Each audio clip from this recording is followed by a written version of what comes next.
Segundo Samuel, capítulo 6, do versículo 12 até o 23, que diz o seguinte: Palavra do Senhor.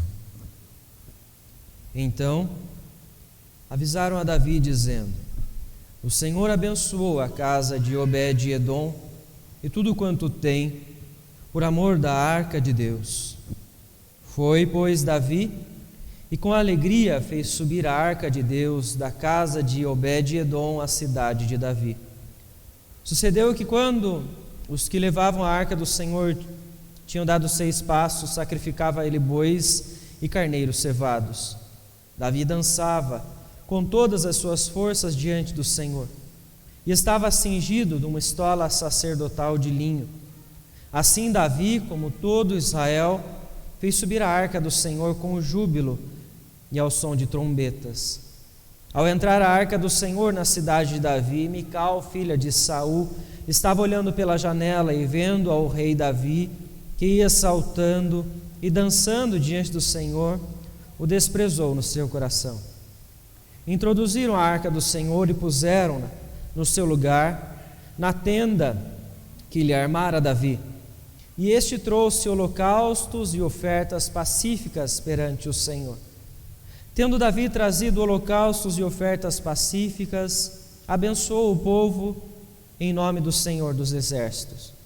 E repartiu a todo o povo e a toda a multidão de Israel, tanto homens como mulheres, a cada um bolo de pão, um bom pedaço de carne e passas. Então se retirou todo o povo, cada um para a sua casa. Voltando Davi para abençoar a sua casa, Mical, filha de Saul, saiu a encontrar-se com ele e lhe disse: Que bela figura fez o rei de Israel, descobrindo-se hoje aos olhos das servas de seus servos, como sem pejo se descobre um vadio qualquer.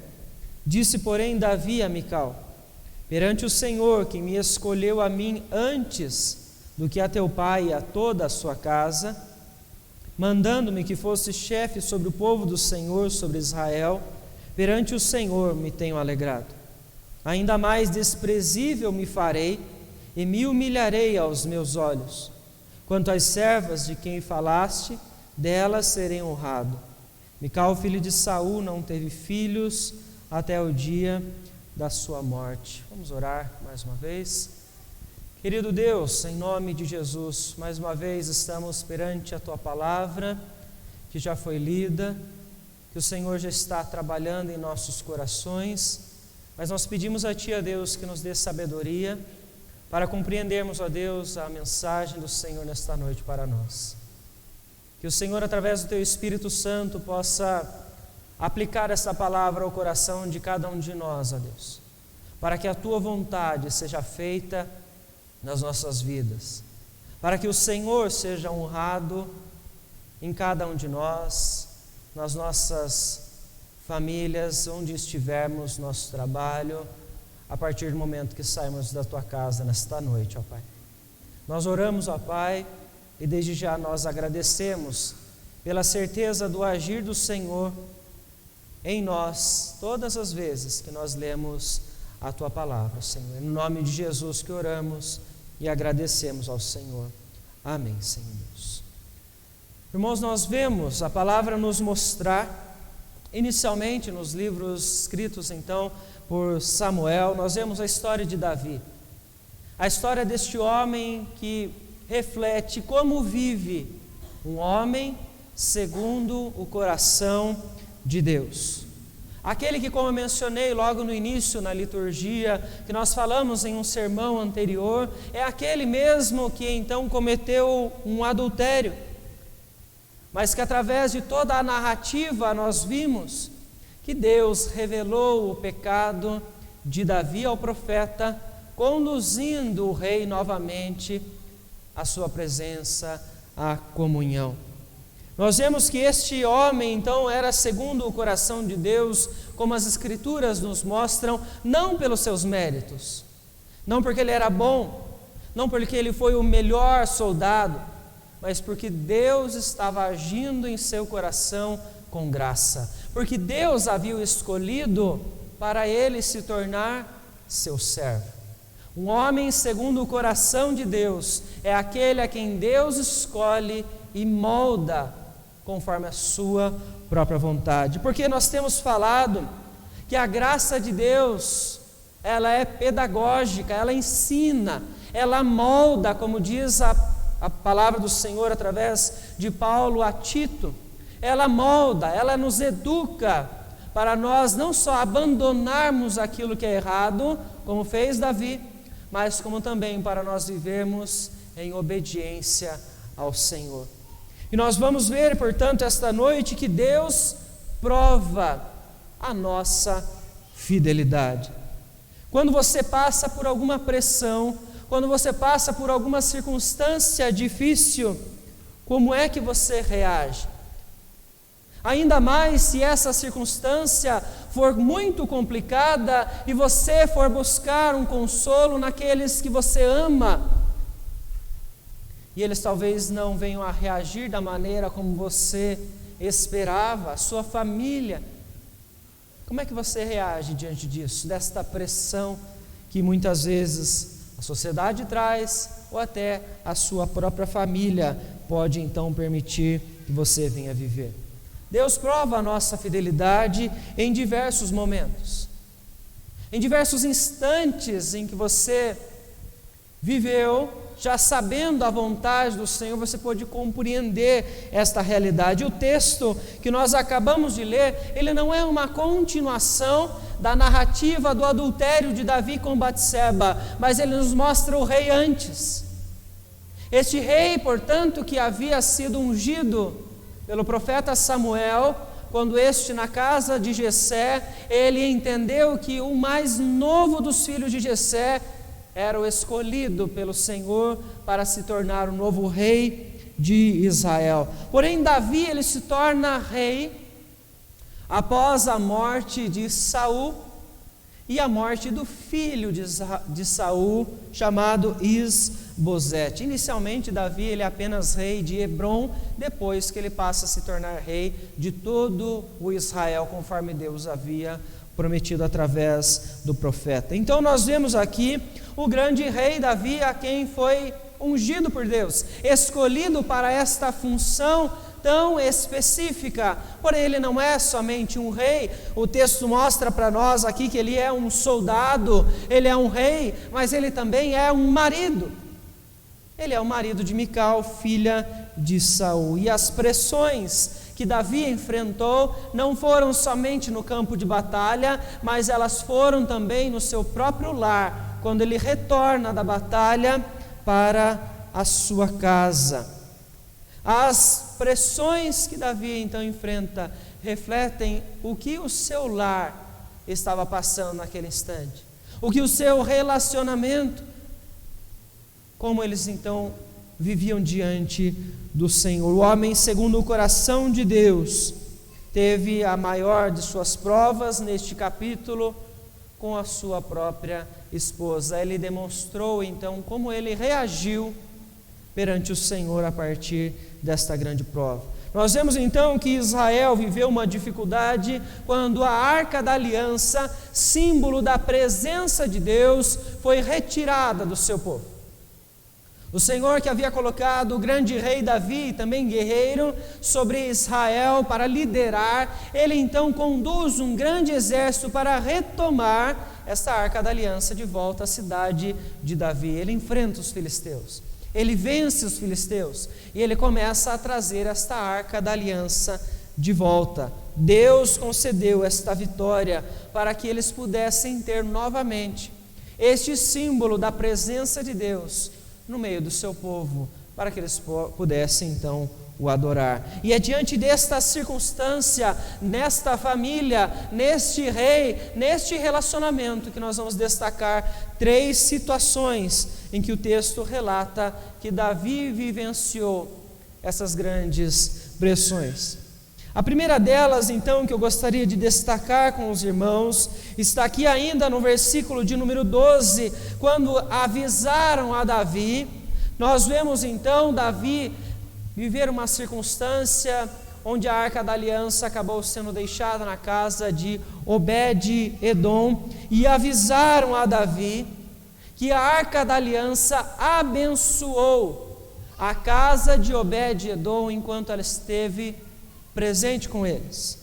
Texto no versículo de número 11, anterior ao primeiro que lemos, diz: ficou a arca do Senhor em casa de Obed-Edom, o geteu 3 meses, e o Senhor o abençoou e toda a sua casa.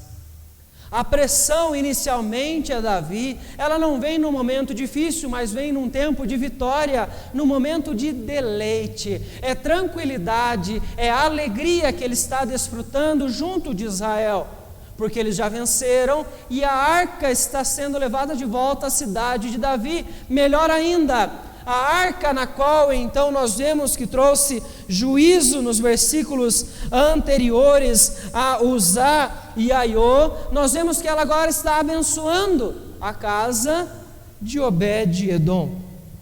Então eles querem levar esta arca de volta, porque esta mesma bênção que Davi viu ser depositada sobre esta casa, ele quer sobre o povo, ele quer sobre a sua família. É momento de deleite, é momento de prazer, é momento de alegria que ele está então vivenciando junto de todo Israel neste instante. Veja que interessante então que este texto está nos lembrando sobre o símbolo desta arca. Ela representa a própria presença de Deus. Onde estava a arca da aliança, ali estaria o Senhor. Era ali então que o sumo sacerdote iria apresentar as ofertas de sacrifício que o povo havia trazido. Era diante da arca da aliança que então eles poderiam receber, falar com o Senhor naquele instante, porque a arca da aliança representa a presença de Deus. O texto então ele reforça para nós que nos instantes enquanto a presença de Deus estava na casa de Obed-Edom, houve bênção naquele lar. Quando havia a presença de Deus na casa de Obed-Edom, toda a sua casa foi abençoada pelo Senhor. Quando estava a presença de Deus, a alegria veio de volta ao povo. É momento de deleite, porque a presença de Deus permite este prazer, esta alegria, esta vitória. A presença de Deus, quando é desfrutada, como houve ali, de maneira simbólica, através da arca da aliança, é ela quem traz a paz aos lares, é ela quem traz a tranquilidade para os povos, quando eles então servem ao Senhor. E Davi, entendendo que ela trouxe bênção à casa de Obed-Edom, com muita alegria, ele retoma a caminhada para levar esta arca à cidade de Davi novamente. E é com muita alegria, porque ele não só está internamente feliz, mas ele externaliza isso, ele dança, ele pula, ele louva ao Senhor em alta voz, junto do povo. Em todos os passos, em todos os momentos, como o texto nos diz no versículo de número 13, ele continua demonstrando gratidão e louvor ao Senhor através dos sacrifícios. Davi está se esforçando para continuar honrando e glorificando a Deus, para que então ele possa mostrar para todo o povo que este é o caminho que eles deveriam seguir, é buscar sempre ter a presença de Deus no meio deles. Porém, nós vemos que é no momento de deleite, são nos momentos mais tranquilos, nos momentos de prazer, de vitória, que as pressões também vêm sobre nós, que as dificuldades nos atingem. Porque o texto vai trazer para nós que é neste tempo de deleite, com a presença do Senhor, que Davi vai passar por uma grande pressão, ainda dentro do seu lar. A palavra nos mostra que Davi está ensinando a nós sobre um grande contentamento contentamento que nós encontramos na presença de Deus, a alegria é essa que você encontra nos evangelhos, a alegria é essa que você encontra nas cartas, quando a presença de Deus, ela fazia diferença na vida das pessoas, quando as pessoas eram curadas, elas não reagem de uma forma contida, elas saltavam de alegrias. A palavra nos lembra então o momento em que Pedro e João curam um coxo na escadaria do templo. O que ele faz quando ele sente a presença e o agir de Deus na vida dele? Ele salta de alegria, porque ele está num momento de deleite, de prazer. É a presença de Deus que está diante dele naquele instante, agindo em seu interior, trazendo cura, trazendo transformação, trazendo restauração a uma enfermidade que ele estava vivendo ao longo daquele momento. Da mesma forma, quando Jesus ele cura um paralítico, da mesma forma como Jesus cura tantas pessoas, eles louvam a Deus, eles agradecem ao Senhor, porque eles ficam felizes, pois eles percebem a presença do poder de Deus nas suas vidas naquele momento. E é isso que Deus faz, quando Ele está conduzindo, Ele está moldando, Ele está transformando pela Sua palavra, pela Sua vontade, Ele age em nós e nos permite entender o que é este verdadeiro contentamento, o que é este verdadeiro deleite que Davi estava desfrutando naquele instante enquanto está levando a arca de volta para a sua casa. Veja que o texto não ressalta para nós com tantos detalhes o que aconteceu na casa de Obed-Edom, mas ele reforça para nós desde o versículo 11 e novamente no versículo de número 12, que o simples fato do Senhor estar presente neste lar, a bênção de Deus vinha sobre eles, a alegria do Senhor estava presente naquele local, e esta alegria é essa mesma alegria que Davi então quer levar de volta a Israel, que ele também quer conduzir para a sua casa. E a minha pergunta a você nesta noite é: quanto deste deleite você já conhece? Quanto deste contentamento na presença de Deus você já vive? Você já experimentou estar na presença de Deus e sentir esta paz, sentir esta alegria, porque você se relaciona com este Deus maravilhoso como Davi fazia? Quais têm sido os seus esforços para inserir a presença do Senhor na sua vida, no seu lar, assim como estava fazendo Davi neste instante?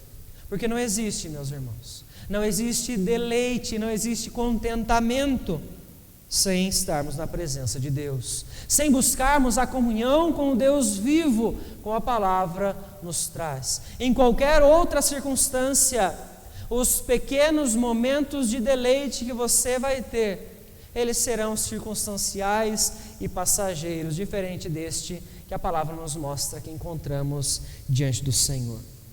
Porque é assim que nós vivemos.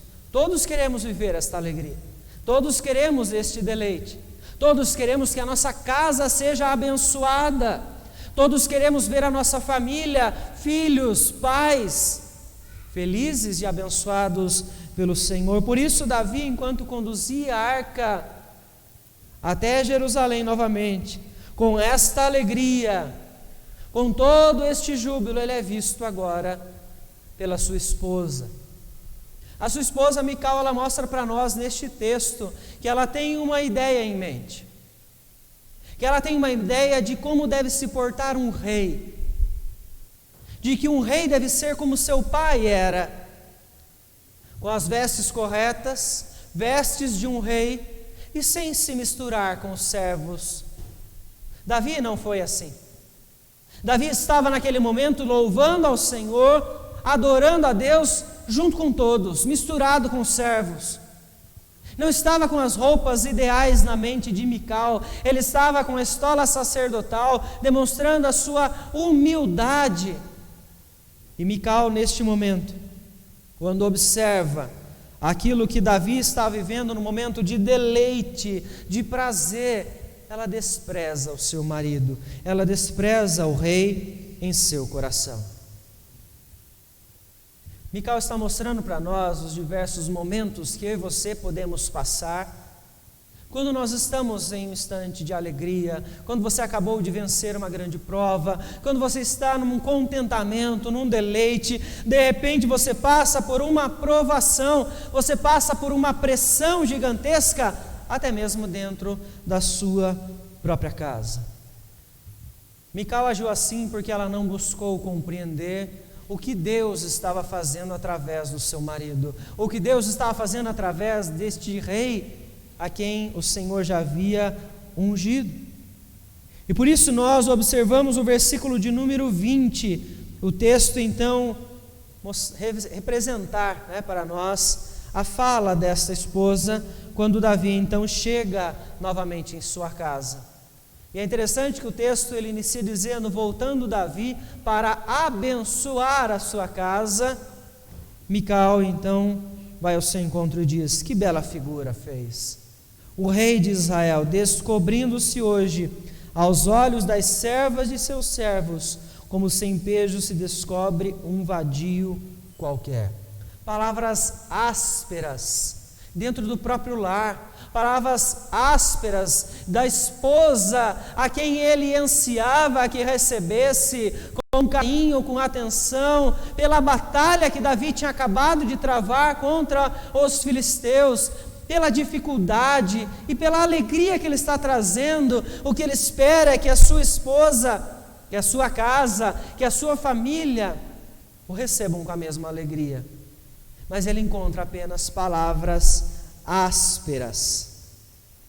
Ásperas que permitem entender que no coração desta mulher não havia humildade nem serviço ao Senhor neste instante, mas havia apenas grande orgulho, porque ela se considerava parte da realeza, e a realeza deve se portar melhor que os outros, porque ela está num patamar acima, porque as pessoas elas são melhores do que as outras. O orgulho de Mical, ele é visto nesse momento com essas palavras de desprezo em que ela então profere diante do seu marido.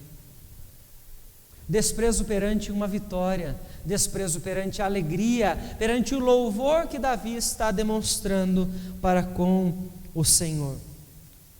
É o desprezo de alguém que não está se importando com aquilo que Deus faz, com aquilo que Deus está agindo, como Deus está agindo através do seu servo. Desprezo que nós observamos a palavra trazer para nós, serem vividos pelos profetas, serem vividos pelos apóstolos, para com todos aqueles que eram inimigos da cruz, inimigos da fé no Senhor. Eles perseguiam, eles desprezavam.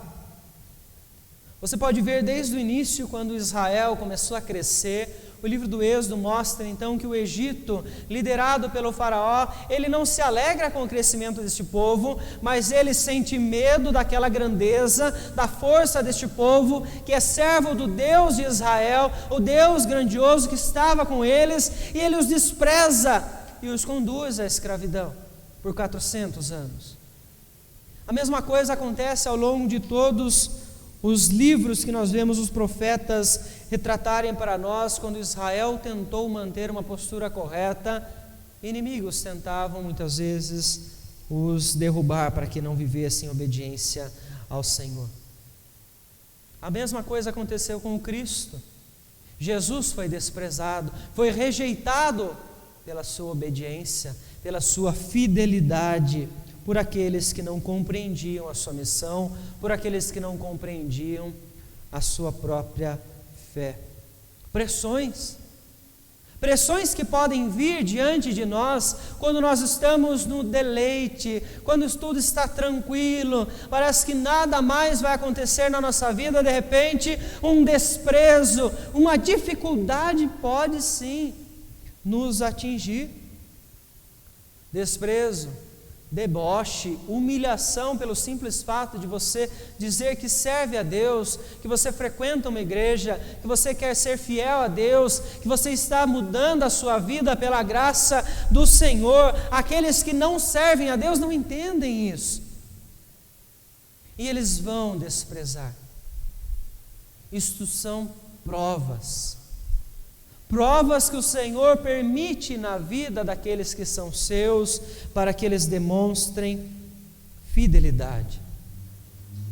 Mas olhando para a circunstância de Davi e Mical, nós podemos nos lembrar, portanto, do texto em que Paulo fala aos Coríntios, sobre uma dificuldade que nós encontramos também dentro dos lares, como aconteceu com Davi.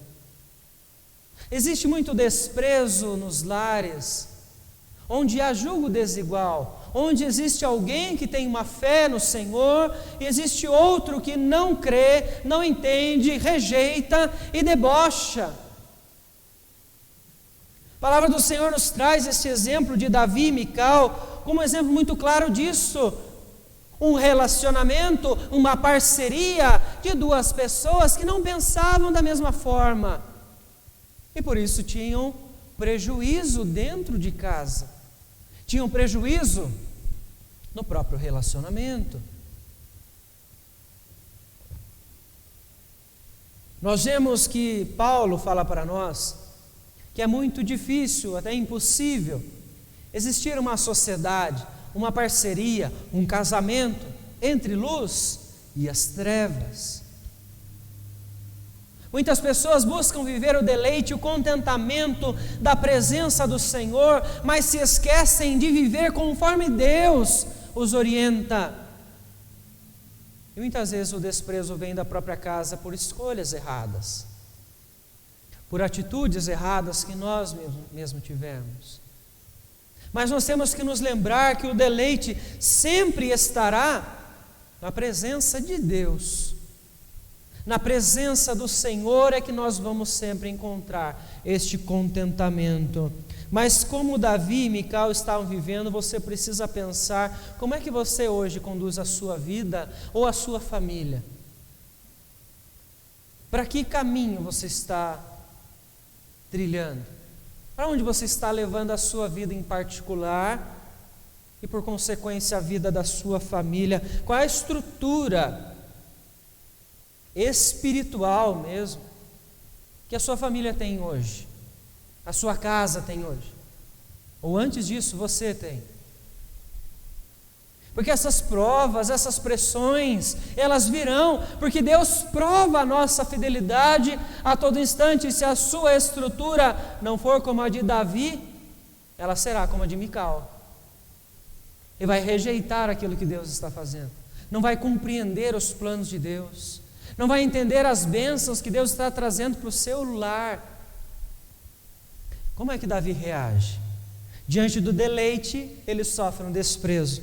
Mas o texto mostra para nós a sua reação no versículo 21. Acompanhe comigo a leitura para você poder lembrar. O texto diz: disse, porém, Davi a Mical: perante o Senhor, que me escolheu a mim antes do que a teu pai e a toda a sua casa, mandando-me que fosse chefe sobre o povo do Senhor, sobre Israel, perante o Senhor tenho me alegrado.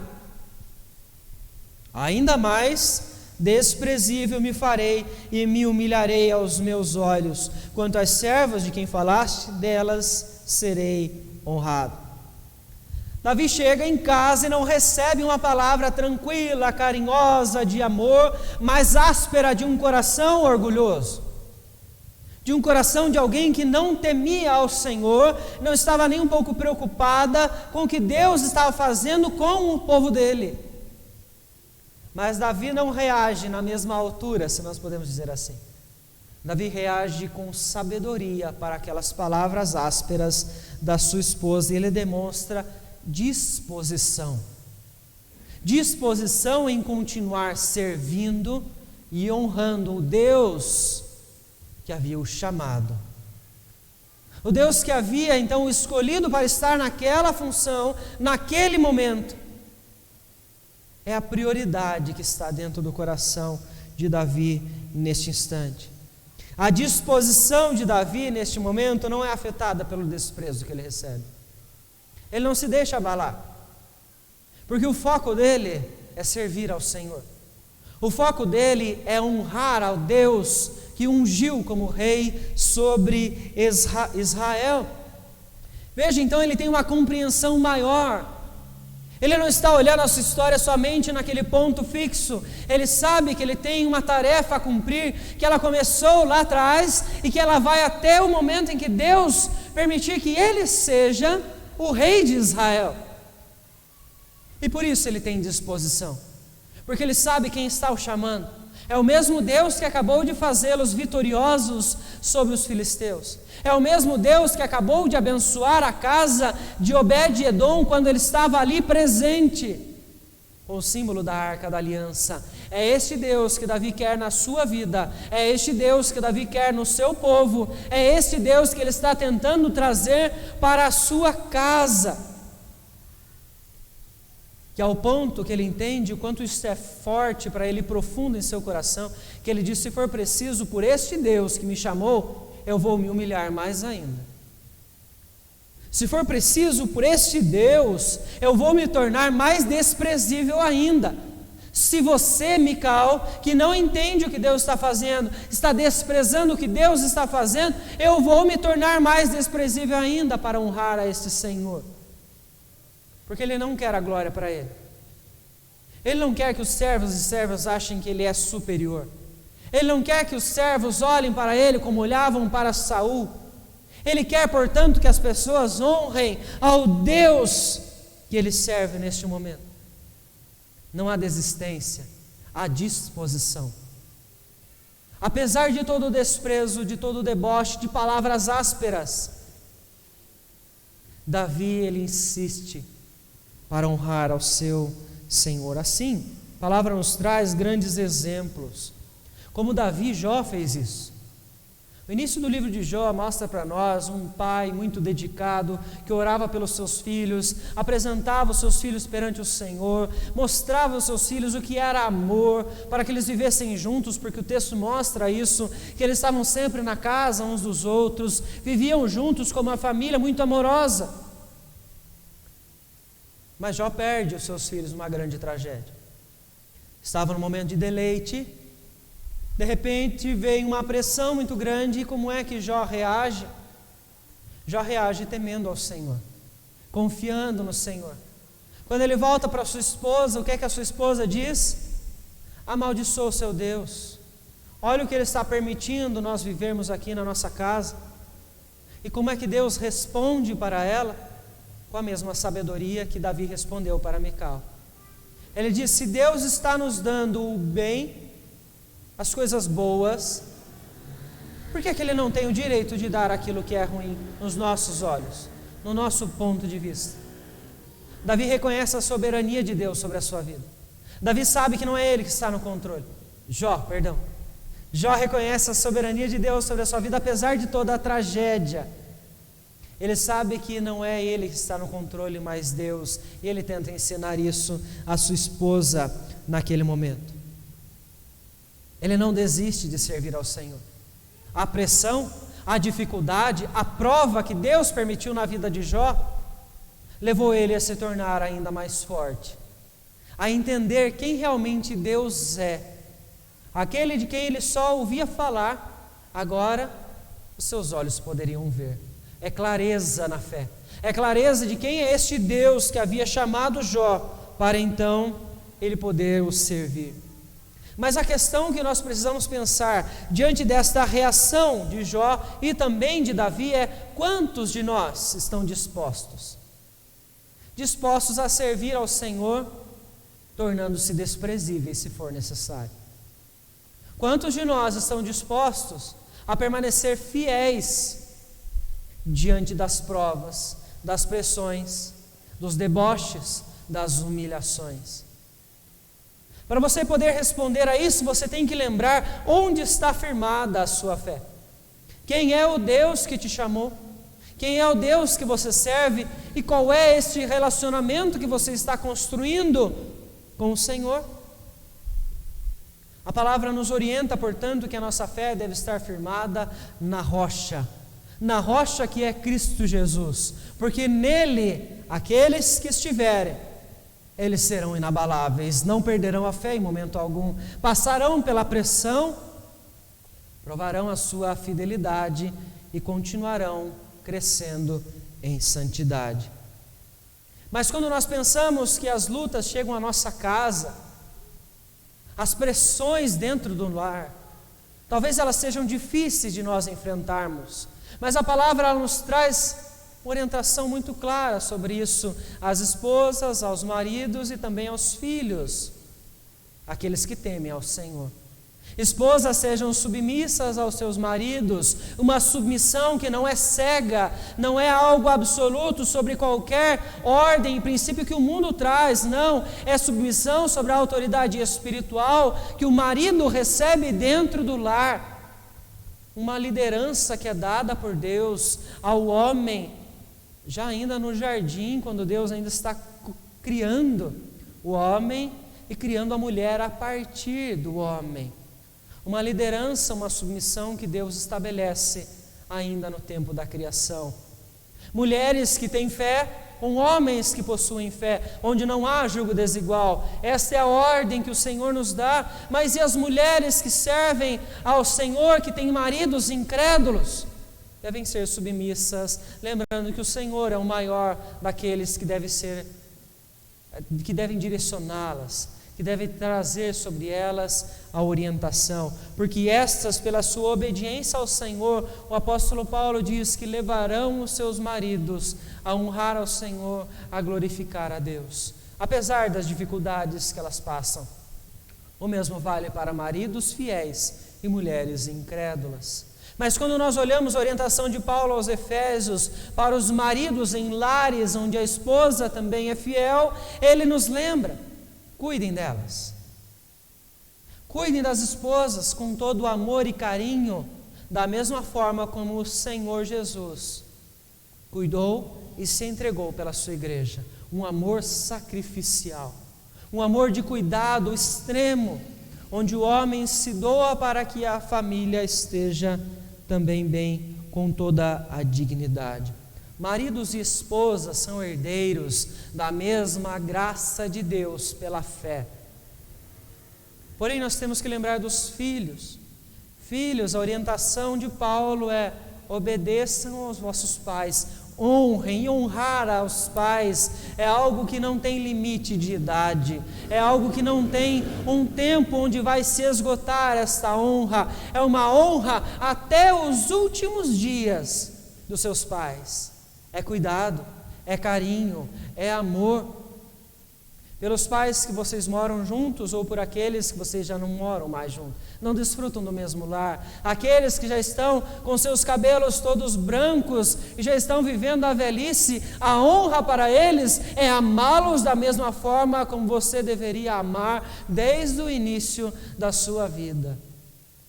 Maridos, esposas, filhos, pais e mães aos filhos devem cuidar deles com respeito, com orientação com base naquilo que o Senhor nos traz.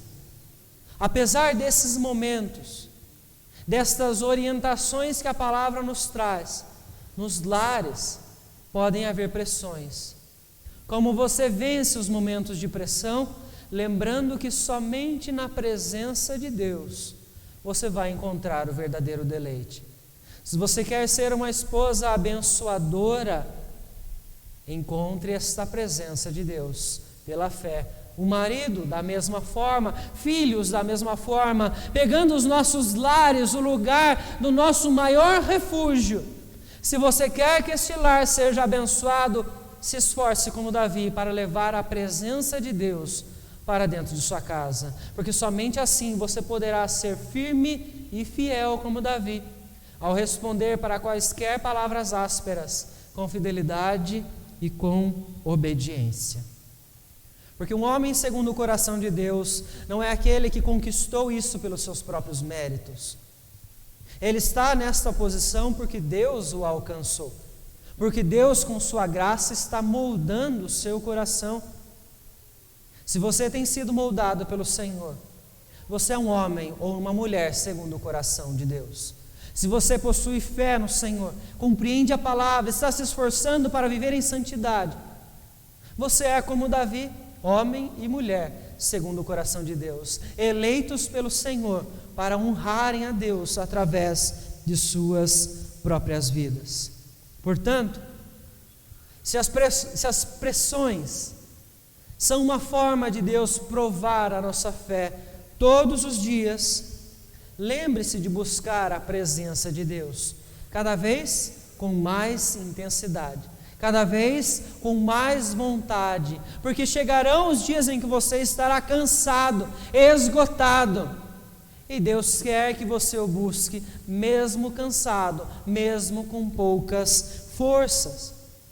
Quando estivermos então sempre na presença de Deus, em comunhão, nós precisamos lembrar que é através da fé que nós podemos então suportar todas as dificuldades. E por isso nós clamamos ao Senhor por graça, por misericórdia, para nós vencermos as lutas diárias. Presença e fé, que são um privilégio daqueles que entenderam o que Cristo Jesus fez na cruz, da morte, do sacrifício, do alto preço que foi pago no nosso lugar, para permitir o deleite, para permitir a nós o contentamento. Se você já entende, você foi agraciado, e você deve louvar ao Senhor todos os dias de sua vida, porque você tem a oportunidade de desfrutar da comunhão com o seu Criador. Por isso, seja fiel. Lute em todos os momentos para viver em obediência a Deus, porque foi para isso que você foi criado. E é por isso que você teve a oportunidade de estar na casa do Senhor e ouvir sobre provas e lutas e o privilégio de estar na presença de Deus. Aproveite esta noite para você se reconciliar com o Senhor. Aproveite esta noite para você se fortalecer diante de Deus. Aproveite essa noite para você começar uma vida, um relacionamento de intimidade, de comunhão com Deus, o único lugar onde você vai desfrutar do verdadeiro contentamento, da alegria que todo mundo está procurando e não sabe onde pode encontrar. A alegria é esta que só Deus nos concede. Feche os seus olhos que eu quero orar com você neste momento para nós agradecermos ao Senhor por esta oportunidade. Querido Deus, é em nome de Jesus, o nosso Senhor, que se entregou na cruz por nós, é que nós neste momento clamamos ao Senhor. Clamamos pelas nossas vidas para que o Senhor permita a restauração esta noite. Restauração nos relacionamentos com o Senhor inicialmente, para que isso venha trazer impacto em cada um dos lares em que nós vivemos. Ó Deus, em nome de Jesus, nós pedimos por fortalecimento, que o Senhor venha com sua graça aplicar a tua palavra em nossos corações, para nós sermos fortalecidos, para nós podermos viver em obediência e fidelidade ao Senhor. Pois o nosso desejo, ó Deus, é ver as nossas famílias, os nossos pais, os nossos filhos alegres na tua presença. E por isso, ó Pai, nós pedimos força para que o Senhor nos use para conduzirmos a verdade da tua palavra, o Evangelho para os nossos lares, para que eles possam entender e viver esta presença tão satisfatória, tão alegre que o Senhor nos permite desfrutar, ó Pai. É no nome de Jesus que nós oramos e desde já nós agradecemos por tudo que o Senhor está fazendo e ainda fará em nós e nos nossos lares. Em nome de Cristo que oramos. Amém, Senhor Deus. Irmãos, é sobre este Cristo